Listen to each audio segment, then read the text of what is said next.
புதுயுகம் மற்றும் Theni neuro hospital இணைந்து வழங்கும் Theni marathon 2026 co presented by Avatar Petro Theni. நாள் மே 10, 2026. இடம் SDAT விளையாட்டு மைதானம் தேனி. அனைவரும் வருக, அனுமதி இலவசம்.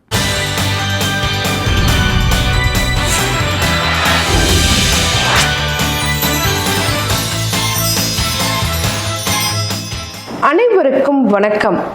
நான் doctor MS Usha Nandhini, Siddha physician, lotus women care hospital, இந்தியாவின் முதல் பெண்களுக்கான PCOS சித்த மருத்துவமனை, சாய்பாபா காலனி, கோயம்புத்தூர், KK நகர், சென்னை.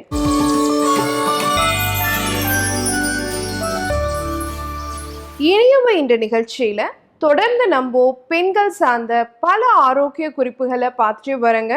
அந்த வகையில இன்னைக்கு நம்ம சொல்லக்கூடியது முறையற்ற கருமுட்டை சுழற்சி அப்படின்னா என்ன? இர்ரெகுலர் ஓவியுலேஷன், சரியான நேரத்திற்கு கருமுட்டை வெளிப்படாதது, அதற்கான காரணங்கள் என்ன, அதற்கான தீர்வுகள் என்ன அப்படிங்கிறது தான் இன்னைக்கு நிகழ்ச்சியில நம்ம பார்க்க போறோம். அப்போ முறையற்ற கருமுட்டை சுழற்சி அப்படிங்கிறது பார்த்தீங்கன்னா இன்னைக்கு இருக்கக்கூடிய காலகட்டத்தில் ரெகுலர் பீரியட்ஸே இருந்தாலும் மாதவிடாய் சுழற்சி முறையாக இருந்தால் கூட கருமுட்டை வெளிப்பட வேண்டிய நிகழ்வு சரியாக நடக்காத போது அதை முறையற்ற கருமுட்டை சுழற்சி, இர்ரெகுலர் ஓவியுலேஷன் அப்படின்னு சொல்றோம். எப்படி இர்ரெகுலர் பீரியட்ஸ் சொல்றோமோ அதை நம்ம இர்ரெகுலர் ஓவியுலேஷன் அப்படின்னு சொல்றோம். அப்போ நிறைய பேருக்கு ரெகுலர் பீரியட்ஸ் கூட இருக்கும், ஆனா ஓவியுலேஷன் இர்ரெகுலரா இருக்கும் அப்படிங்கிறது தெரிஞ்சுக்கணும். எதனால எல்லாம் இந்த மாதிரியான பிரச்சனைகள் வரதுக்கு வாய்ப்பு இருக்கு? கருமுட்டை சரியான நேரத்துக்கு வெளிப்படலை அல்லது வெளிப்படவே இல்லை அப்படிங்கிற 2 காரணங்கள் இருக்கலாம். அப்படி வெளிப்பட்டாலும் முழுமையான தரத்தோடு இல்லை, குட் குவாலிட்டி ஆஃப் எக்ஸ் இல்லை. இது எல்லாமே நம்ம இர்ரெகுலர் ஓவியுலேஷன்ல தான் சொல்றோம். என்ன மாதிரியான சிம்டம்ஸ் இருக்கும் அப்படின்னு கேட்டிங்கன்னா, கண்டிப்பாக சில நேரங்களில் இர்ரெகுலர் பீரியட்ஸ் இருக்கும். பீரியட்ஸ் ரொம்ப நாள் இருந்துகிட்டு இருக்கிற மாதிரி இருக்கும், இல்லைன்னா ரொம்ப கம்மியான ஃப்ளோ அல்லது ரொம்ப அதிகமான ஃப்ளோ, இதையும் நம்மளால பார்க்க முடியும். குழந்தையின்மைக்காக ரொம்ப நாள் முயற்சி பண்ணியும் நம்மளால அதில் சக்ஸஸ் பண்ண முடியலங்கிற சிம்டமையும் நம்மளால தெரிஞ்சுக்க முடியும். அதே சமயம் நிறைய முகத்தில் பிம்பிள்ஸ் அடிக்கடி வரதையும் நம்மளால பார்க்க முடியும். ஸோ இதெல்லாம் இர்ரெகுலர் ஓவியுலேஷனுடைய சிம்டம்ஸ். கருமுட்டை சரியாக வெளிப்படலை அப்படின்னு தெரிஞ்சுக்கிறதுக்கான சிம்டம்ஸாக நம்ம பார்க்கலாம். ஏன் இந்த மாதிரி நடக்குது? ஒன்று, உங்கள் ரத்தத்தில் இருக்கக்கூடிய ஹார்மோன்களுடைய ஏற்ற இறக்கம், இர்ரெகுலர் இம்பேலன்ஸ் இப்படி சொல்லலாம். FSH hormone, LH hormone, thyroid மாதிரியான பிரச்சனைகள், PCOD PCOS மாதிரியான ஹார்மோன் பிரச்சனைகள், இது எல்லாமே பார்த்தீங்கன்னா இர்ரெகுலர் ஓவியுலேஷனுக்கு காரணமாக இருக்கும். அடுத்து பார்த்தோன்னா, உங்களுடைய மன அழுத்தம் ரொம்ப கூட இருக்குது. இப்போ வீட்டில் குழந்தை இல்லை அப்படிங்கிறதுக்காக ஹஸ்பண்ட் சைடோ இல்லை மாமனார் மாமியார் சைடோ இல்லை நம்மளை சுற்றி இருக்கவங்களுக்கோ இல்லை நம்மளாவே எடுத்துக்கிற ஸ்ட்ரெஸ் காரணமாக அதிகமான மன அழுத்தத்துக்கு உட்படும் பொழுது ஒழுங்காக பீரியட்ஸ் இருந்தால் கூட ப்ராப்பர் ஓவியுலேஷன் நடக்காமல் போகிறதுக்கான வாய்ப்பு இருக்குது. இப்போ ஸ்ட்ரெஸ் லெவல் கூடும் பொழுது கார்டிசால் அப்படிங்கிற ஹார்மோன் அதிகரிக்கும் பொழுது அது இர்ரெகுலர் ஓவியுலேஷனுக்கு வழிவகுத்துரும் அப்படின்றத நம்ம தெரிஞ்சுக்கணும். உடல் எடை கூடுதல் அல்லது குறைதல், இப்போ அதிகமான உடற்பருமன் இருக்கிறவங்களுக்கு பார்த்தீங்கன்னா இர்ரெகுலர் ஓவியுலேஷன் இருக்கிறதுக்கு வாய்ப்பு இருக்கு. ரொம்ப உடல் எடை குறைவாக இருக்கும் பொழுது ஹார்மோன் பிரச்சனை, ஊட்டச்சத்து குறைபாடு, இதை தொடர்ந்துமே பார்த்தீங்கன்னா இர்ரெகுலர் ஓவியுலேஷன், கருமுட்டை சரியாக வெளிப்படலை அப்படிங்கிற நிகழ்வு நடக்கலாம். அடுத்து பார்த்தோன்னா சக்தி குறைபாடு. இன்னைக்கு நமக்கு என்னென்ன சத்துக்கள் தேவை? நிறைய பேர் ஒமேகா 3 ஃபேட்டி ஆசிடு, ஃபோலிக் அமிலம், calcium, magnesium, zinc, coenzyme, Quentin, இந்த மாதிரி நிறைய ஊட்டச்சத்துக்கள் தேவை கருமுட்டை வளர்ச்சிக்கு அப்படிங்கிறது நமக்கு தெரியுது. ஆனால் அந்த மாதிரி ஊட்டச்சத்து நிறைந்த உணவை எடுக்காத இருக்கும் பொழுது அதுவுமே நமக்கு கருமுட்டை சரியாக வெளிப்படாமல் போகிறதுக்கு காரணமாக இருக்கலாம். ஒருவேளை வயது கூட காரணமாக இருக்கலாம். இன்னைக்கு காலகட்டத்தில் குழந்தை பாக்கியத்துக்காக முயற்சி செய்யக்கூடிய வயதுங்கிறது அதிகரிச்சுக்கிட்டே போகுது. 40 வயது 42 வயதில் கூட நம்ம இன்னும் முயற்சி பண்ணிக்கிட்டு தான் இருக்கோம்.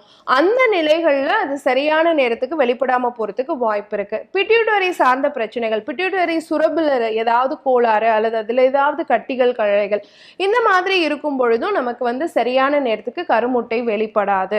இப்போ நீங்க ஏதாவது ஒரு காரணத்துக்காக மருந்துகள் எடுத்துக்கிட்டு இருக்கீங்க அப்படின்னு வச்சுக்கோங்களேன். உதாரணத்துக்கு மன அழுத்தம் சார்ந்த மருந்துகளோ இல்லை ஸ்டீராய்டு உங்களுக்கு வந்து ஒரு மூட்டு வலி இருந்திருக்கலாம், அதுக்காக நீங்கள் ஏதாவது ஸ்டீராய்டு எடுத்திருந்திருக்கலாம். அதை தொடர்ந்து வந்து கருமுட்டையினுடைய வளர்ச்சி சரியாக இல்லாமல் போகிறதுக்கு, சரியான நேரத்துக்கு வெளிப்படாமல் போகிறதுக்கு காரணமாக இருக்கலாம்.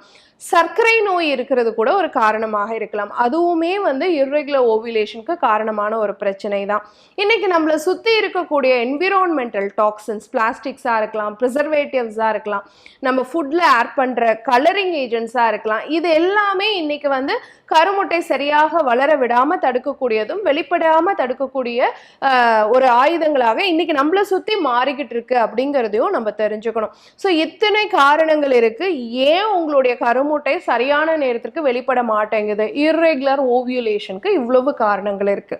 அப்போ இதை எப்படி சரி பண்ணலாம்? கண்டிப்பாக உங்களுக்கு எல்லாத்துக்கும் தெரியும், நம்ம கண்டிப்பாக ஸ்வீட் சாப்பிடக்கூடாது, எண்ணெயில் பொரிச்சது வறுத்தது எடுக்கக்கூடாது, மைதா சார்ந்த உணவுகளை எடுக்கக்கூடாது, அதிகமான கொழுப்புள்ள மாமிசங்களை தவிர்க்கணும். இதெல்லாம் உங்களுக்கு தெரிஞ்சது தான். இதை தவிர்த்து பீரியட்ஸ் ஆன ஃபர்ஸ்ட் 10 to 15 டேஸ் இருக்கு இல்லைங்களா, ஃபாலிகுலர் ஃபேஸ், கருமுட்டை வளரக்கூடிய தருணம், அந்த தருணத்தில் நீங்கள் உணவு முறையில் சில மாற்றங்கள் கொண்டு வாங்களேன். கண்டிப்பாக சாமை அரிசியை வந்து அந்த முதல் 15 நாள் வந்து நீங்கள் ஏதாவது ஒரு வகையில் சமைத்து சாப்பிடணும். அதே மாதிரி ராகியில் வந்து புட்டு, அடை, தோசை இந்த மாதிரி விஷயங்களை எடுத்துக்கணும். பூசணி விதை இருக்கு இல்லைங்களா, அதை ஏதாவது ஒரு வகையில் அரை அல்லது 1 ஸ்பூன் ரெகுலராக நீங்கள் உணவில் சேர்த்துக்கிட்டே வரணும். பழங்களில் குறிப்பாக மாதுளை, பப்பாளி இந்த மாதிரியான பழங்களை நீங்கள் சேர்த்துக்கணும். புரதம் அப்படின்னு எடுத்துக்கிட்டிங்கன்னா நிறைய கொட்டை வகைகள், பீன்ஸு, அதே மாதிரி கருப்பு பீன்ஸ் இதெல்லாம் நீங்கள் எடுக்கும் பொழுது கண்டிப்பாக கருமுட்டை வளர்ச்சி சீராக இருக்கும். மீன் வகைகள் எடுத்துக்கலாம், நாட்டு கோழியினுடைய முட்டை எடுத்துக்கலாம்.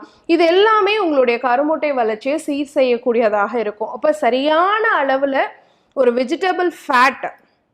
வெஜிடேரியன் ஃபேட் அப்படின்னு சொல்லக்கூடிய செக்கில் ஆட்டின நல்லெண்ணெய் அல்லது கடலை எண்ணெய் சேர்த்த உணவுகள் அல்லது தேங்காய் எண்ணெயாக கூட இருக்கலாம், அந்த மாதிரி சேர்த்த உணவுகள் கூடவே அந்த ஃபாலிகுலர் ஃபேஸில் நீங்கள் எடுக்கக்கூடிய கார்போஹைட்ரேட் ஒரு ஹோல்சமான ஒரு கார்போஹைட்ரேட், ராகி சார்ந்த உணவுகள், சாமை அரிசியில் செய்யப்பட்ட உணவுகள், இது எல்லாமே உங்களுடைய கருமுட்டையுடைய வளர்ச்சியை மேம்படுத்தக்கூடியதாக இருக்கும். ஸோ ஃபர்ஸ்ட் 15 டேஸ் இப்போ நான் சொன்ன இந்த டயட்ரி மெத்தட்ஸை நீங்கள் ஃபாலோ பண்ணி கண்டிப்பாக சரியான நேரத்திற்கு உங்கள் கருமுட்டை வெளிப்படும் பொழுது அது ஒரு ஆரோக்கியமான கருமுட்டையாக உருவாகும் அப்படிங்கிறத நீங்கள் தெரிஞ்சிட்டு இருப்பீங்கன்னு நான் நினைக்கிறேன். பயன்படுத்தி பாருங்க. இதே மாதிரி இன்னொரு ஆரோக்கிய குறிப்போடு நான் உங்களை சந்திக்கிறேன். இயற்கையோடு இணைவோம், ஆரோக்கியமாக இருப்போம், ஆனந்தமாக வாழ்வோம். நன்றி, வணக்கம்.